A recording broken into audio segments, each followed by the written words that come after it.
Why I am lucky. There are many reasons why I am lucky. One is because I have the nicest sister in the whole world.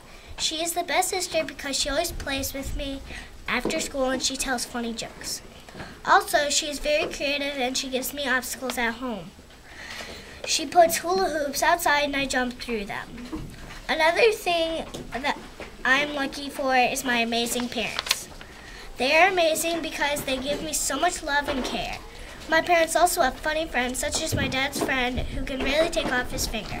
And they take us to interesting places like an amusement park. My parents are very special. Finally, I am lucky to have my adorable dog. I am lucky to have my dog because whenever I try to give him treats, he jumps up and licks me just for the treat. He also shakes my hand and makes an adorable face. Those are the reasons why I'm lucky. Those are the reasons why I'm lucky, and that is why I love them.